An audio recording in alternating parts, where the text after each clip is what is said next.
Орхон аймгийн нийгмийн ардчлал Монголын залуучуудын холбоо залуучууд мэдээллийн төвийн үйл ажиллагааг эхлүүллээ.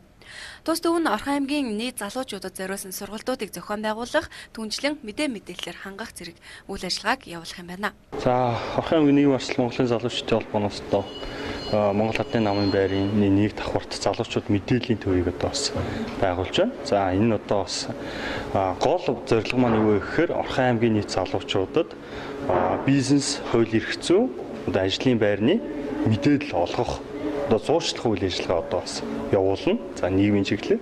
Хоёрдугаарт энд бас манай холбооны байраас давхар байрлаж байгаа учраас нийгмийн ардчлал Монголын залуучуудын холбооны гишүүд дэмжигчдэд бас үйлчлэх ийм үйлчилгээний төв байгаа.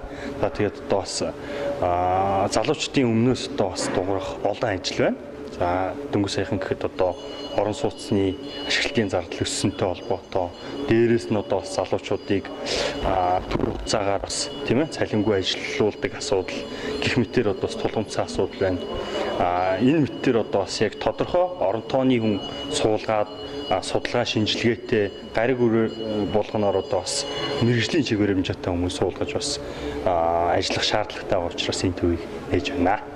За, Орхон аймгийн Монгол Ардын намын хорооны дэргэдэх нийгмийн ардчлалын Монголын залуучуудын холбоо маань өөрийнхөө дэргэд залуучууд мэдээллийн төвийг байгуулж байгаа нь цаг үе болсон сайхан ажил гэж бодож байна. Өнөөдөр мэдээллийн 900 хүн бүхэн мэдээлэлтэй байж энэ нийгэмтэй хөлөөлөл алах ёстой. Тэр утгаараа өнөөгийн Эрдэнэт залуу хотын хувьд залуучууд маань залуучуудад мэдээлэл хүргэх тодорхой хэмжээнд боловсруулах тэр залуучуудын оюунд зурчил нэмэх тийм алхмыг хийж эхэлж байгаад нь бид хүн баяртай байна.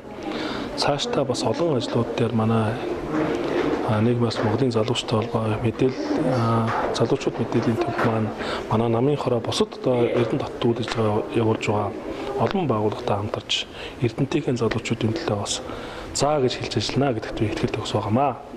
Тэгээ бас Эрдэнэтийн залуучуудад бас уриалж хэлэхэд манай энэ залуучуудын байгууллагынхантай уулзаж учирч тэдний бас юу санаж юу хүсэж мөрөөдөж байгаа тэрнтэй өөрсдөө бодол санааг хуваалцаасаа бас энэ олон зохион байгуулагдах сургалтуудын дээр сууж өөрийнхөө оюуны бидэг бас чангадаасаа гэдгийг бас хүсмээр байна.